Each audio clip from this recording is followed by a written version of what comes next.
This is CBS 2 News This Morning. Breaking news, a massive earthquake hits Thailand and Myanmar. Reports of casualties and rescue operations underway with people trapped in the rubble. And a live look from the mobile weather lab in Long Island City. Temperatures soaring and reaching at least 80 degrees this Saturday. Our first alert forecast breaks it down for us. We are kicking off our Class Act Friday. Chris Wragge live from Lodi High School in New Jersey, and they're showing us how they live out the motto of doing things like a champion. Good morning on this Friday, March 28th. I'm Mary Calvi. And I'm Cindy Hsu. Welcome to CBS 2 News This Morning. As we mentioned, it is a Class Act Friday. And now Chris Wragge is live in Lodi. Our champ is there. Good morning. Ladies, good morning to the both of you. Very high energy this morning here in Lodi. We apologize to some of the other local towns right now. We know it's loud. When we're searching for our next Class Act school, we're looking for programs, we're looking for different approaches. We found two very unique initiatives here at Lodi High School, and we cannot wait to tell you more about them. These guys came to play this morning. Tony, let's send it back to you. We'll be back out here in just a couple of moments with more on Lodi High School. Hey, good morning, Chris. I love Class Act Fridays, and that's the kind of energy we need to launch into the kind of weekend we have, because we've been talking about this for a while. Some incredible away, and it's just a day away. You step outside, you're greeted to a warmer feel. Numbers are up compared to this time yesterday, and it's by a bunch, 10 to 15 degrees. I do want to show you kind of where we're going in terms of this afternoon. So we should manage to climb to about 60, but right now it's 44. In Northport, Greenwich is 45. Newburgh is in the 40s. Remember, yesterday we started on 20s and 30s. We're doing better than that. If you're in and around the city, Little Falls, Sparta's 40 degrees. Those are the common numbers. And while we've got clouds overhead, I think those clouds will break with time, and our weather should be in good shape. So here we are doing our spring thing. Green lights, weather good to go. As you're coming and going, it's a tranquil trip this afternoon. Maybe you got the heat on this morning, windows down this afternoon. Could be a drop or two, particularly if you're out late tonight. And then how about we just fast forward casually to summer, because we're jumping head first into June. 80-degree warmth, the possibility. It's not just 60s, not just 70s, but 80 not off the table in New York City tomorrow, feeling more like June. The question is, how long can we sustain that kind of warmth? You probably know the answer. We'll tell you about this wild temperature trend as we close out the month of March, and also some wet weather on the way too in a moment. But first, ever-changing traffic conditions on the roads and rails. So let's get back to traffic reporter Guy Stanier. Hey, Guy. Good morning, Tony. That's right. We're going to start on the east side. A crash has two lanes closed on the northbound side of the FDR Drive right near 79th Street. Delays are back into the 60s. Stick with the Henry Hudson Parkway. That's currently running well.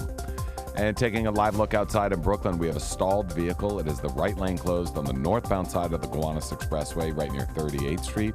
Heavy delays are back to the Belt Parkway merge.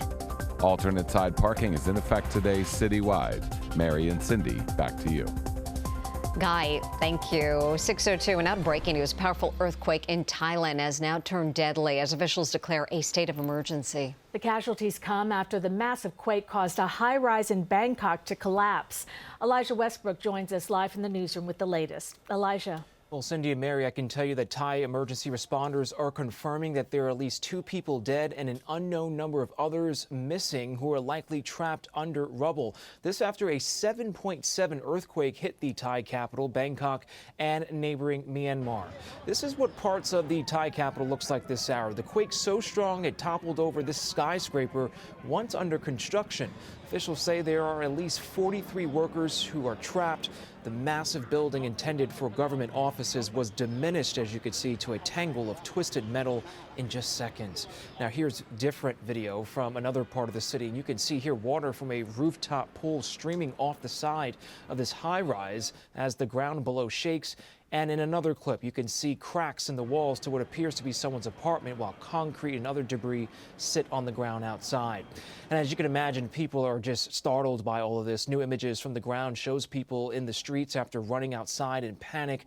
Now, if the initial quake wasn't bad enough, it was then followed by a 6.4 magnitude aftershock, causing even more alarm. This area of Thailand is home to more than 17 million people. Again, we are learning at least 2 people are dead. Of course, we're following the latest, and we will keep you posted from the newsroom. Cindy and Mary. Thank you, Elijah. There's a heavy police presence this morning in Newark South Ward. This is all happening near the 5th Precinct. Let's go live to Christy Kalishan in Newark. And what do we know so far, Christy? Mary, what we can confirm to you so far is that heavy police presence that we did see in the early morning hours that spanned from last night. We are still awaiting information from the county prosecutor's office, and of course any updates we will bring that to you. But for now, let's take a look at what that scene was like Thursday night into early this morning. And investigators there were actively taking a look at what happened here. What looks like sneakers on the ground near officers there at the scene. What we know so far is that alerts went out just before 10:30 last night, and that this incident happened near Newark's 5th Police Precinct, as you mentioned here behind us here on Clinton Avenue. And again, we have reached out to the Newark Police Department as well as the Essex County Prosecutor's Office. Any information we get, we will be bringing that to you. For now, we are live here in Newark. Christy Kalishan, CBS News, New York.